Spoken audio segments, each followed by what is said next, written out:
disforia de género. El área del sexo y el género es muy controvertida y ha conducido a una proliferación de términos, cuyos significados varían con el tiempo, entre las distintas disciplinas y dentro de cada una de ellas. Los trastornos de desarrollo sexual denotan desviaciones somáticas de la normalidad innatas al aparato reproductor y discrepancias entre los indicadores biológicos de varón y mujer.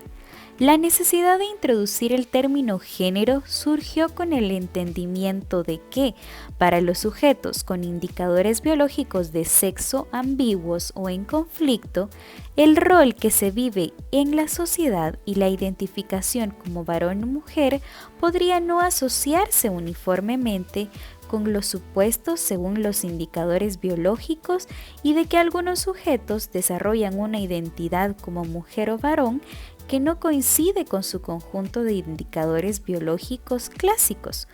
Por tanto, género se usa para denotar el rol público que se vive como chico o chica, hombre o mujer.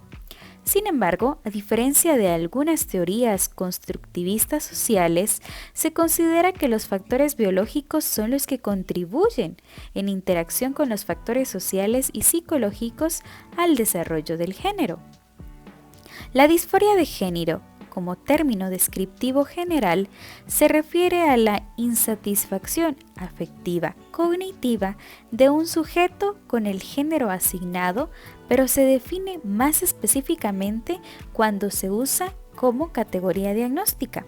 La disforia de género hace referencia al malestar que puede acompañar a la incongruencia entre el género experimentado o expresado por un sujeto y el género asignado. Aunque no todos los sujetos presentarán malestar como consecuencia de tal incongruencia, muchos presentan malestar si no pueden acceder a las intervenciones físicas mediante hormonas y cirugía deseadas por el sujeto.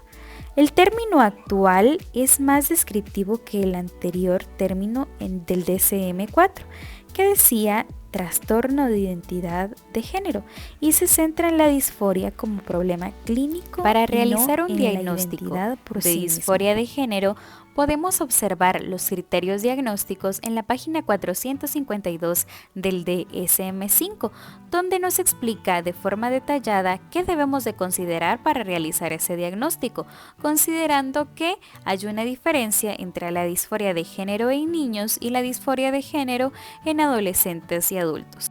Dentro de las características diagnósticas, los sujetos con disforia de género tienen una incongruencia marcada entre el sexo que les ha sido asignado normalmente en el nacimiento, lo que se refiere como sexo natal, y el sexo que sienten o expresan. Esta discrepancia es el componente central del diagnóstico. En consecuencia, el malestar no se limita a un deseo de ser simplemente del otro sexo, sino que puede incluir el deseo de ser un sexo alternativo, siempre y cuando difiera del sexo que le ha sido asignado al sujeto. La disforia de género se manifiesta de modo diferente en los diferentes grupos de edad. Las chicas prepuberales con disforia de género pueden expresar el deseo de ser un chico, afirmar que son un chico o afirmar que cuando crezcan serán un hombre. Prefieren las ropas y el estilo de pelo de los chicos, son percibidas por los desconocidos como chicos y puede que pidan ser llamadas por el nombre de un chico. Normalmente manifiestan intensas reacciones negativas hacia los intentos parentales de hacerles llevar vestidos o atuendos femeninos. Algunas pueden rehusar ir a la escuela o actos sociales donde se requieran tales vestimentas. Los chicos prepuberales con disforia de género pueden expresar el deseo de ser chica, afirmar que son una chica o afirmar que cuando crezcan serán una mujer. Su preferencia es vestir con ropas de chicas o de mujeres y pueden improvisar vestidos con los materiales a la mano. Por ejemplo, usando toallas, delantales, pañuelos para el pelo o faldas. Estos chicos juegan a hacer el papel de figuras femeninas, por ejemplo, juegan a las mamás y se interesan a menudo intensamente por las fantasías femeninas. Dentro de las características asociadas que apoyan el diagnóstico, cuando se desarrollan los signos visibles de la pubertad, los chicos nacidos varones pueden afeitarse las piernas al primer signo de crecimiento del vello. Las chicas pueden esconder el pecho, caminar encorvadas. De forma cada vez más frecuente, los adolescentes pueden solicitar u obtener, sin prescripción ni supervisión médica, supresores hormonales.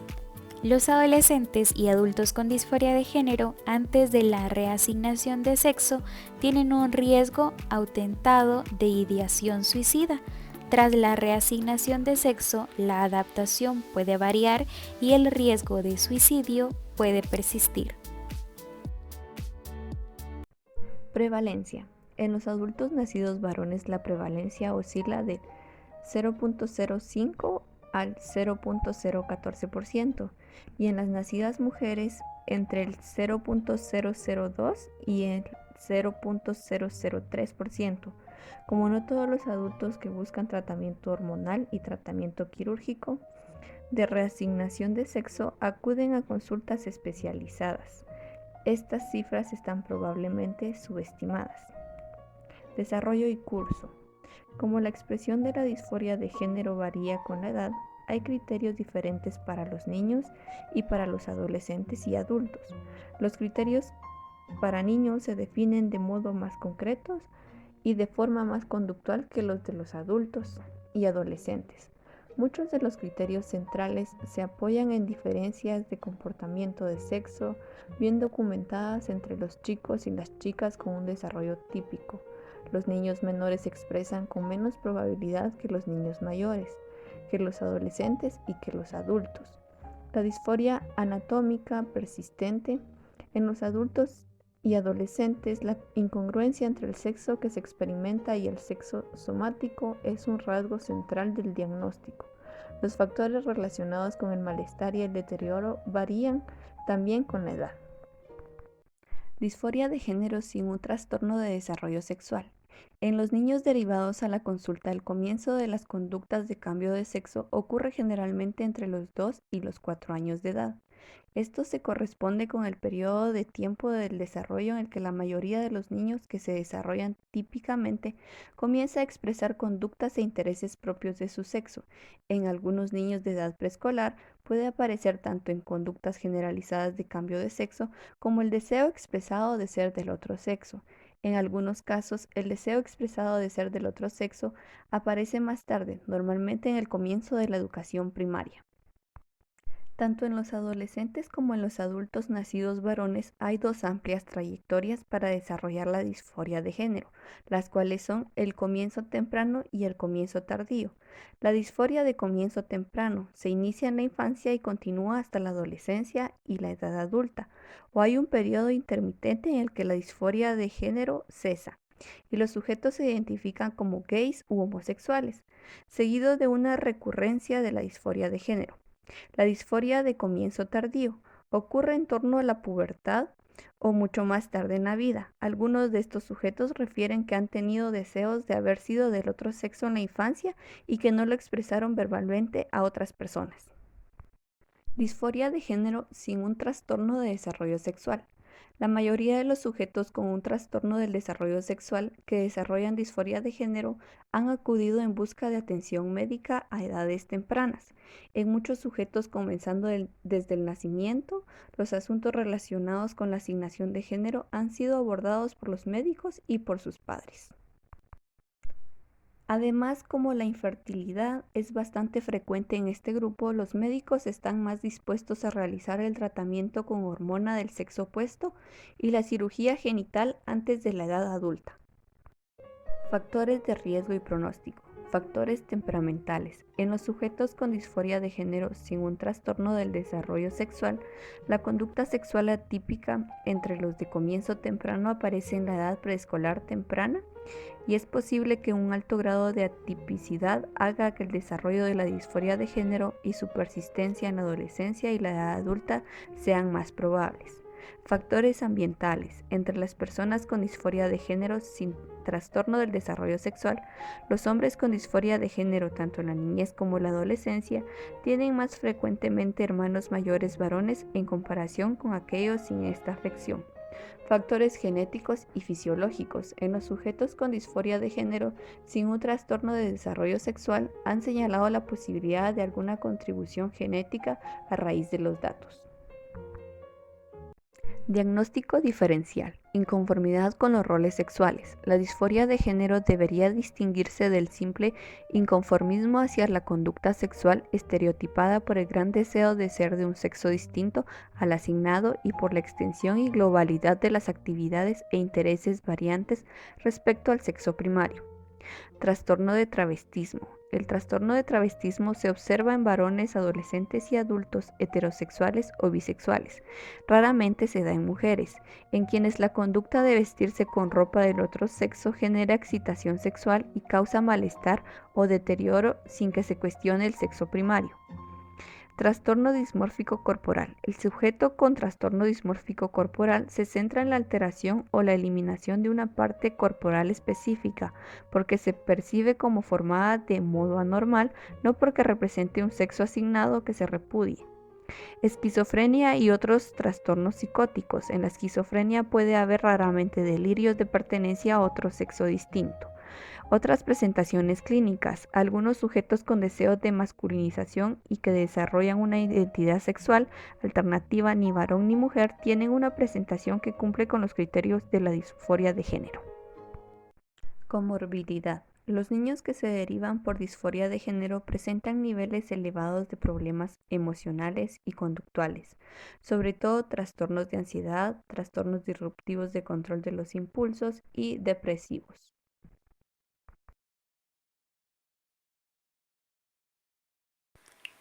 Otra disforia de género especificada.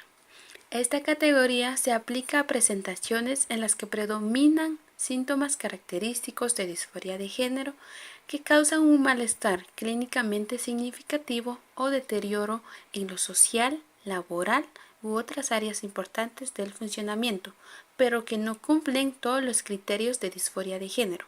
Esto se hace registrando otra disforia de género especificada seguido de un motivo específico. Por ejemplo, el trastorno actual cumple los criterios sintomáticos de disforia de género, pero su duración es inferior a 6 meses. Disforia de género no especificada.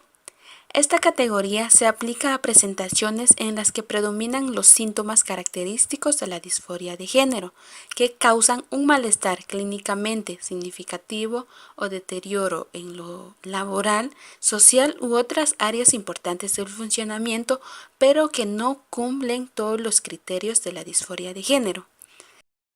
Esta categoría de disforia de género no especificada se utiliza en situaciones en las que el clínico opta por no especificar el motivo del incumplimiento de los criterios de una disforia de género e incluye en los casos en los que no existe suficiente información para hacer un diagnóstico más específico. Implicaciones sociales, emocionales, educativas, laborales y familiares. Los individuos con disforia de género están propensos a experimentar un sinfín de síntomas de depresión, ansiedad, miedo, frustración. Uso de sustancias, pueden llegar al suicidio, sufren de rechazo, burlas de parte de otras personas, hasta de los mismos familiares. Tratamiento. Las herramientas de abordaje son variadas y se ajustan al caso concreto, pudiéndose recomendar terapia de juego para los más jóvenes, psicoterapia a largo plazo, asesoramiento o psicoterapia para los padres e intervenciones en el entorno familiar. Suelen ser las figuras parentales las que definen el objetivo de la terapia cuando son menores de edad. Se ofrece psicoeducación en estos temas, aclarando confusiones y dando a entender mejor de qué se trata aquello por lo que está pasando el individuo, ayudarlo a sentirse mejor en su propio cuerpo. en los roles y comportamientos de género asignados o esperar a ver cómo evoluciona la disforia, explorando las distintas opciones sin tomar decisiones en uno u otro sentido hasta la pubertad si se trata de individuos menores de edad. En el primer caso, complementariamente al trabajo de comprensión de las causas de la disforia, se instruye a los padres para que fomenten las conductas genéricamente asociadas al sexo natal a través del fomento de la interacción con los pares y estableciendo límites a los comportamientos que se asocian al otro género.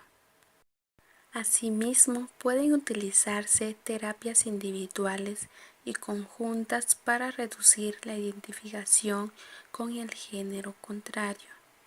También tratamientos conductuales sistemáticos. En casos un poco más críticos suele utilizarse la farmacoterapia.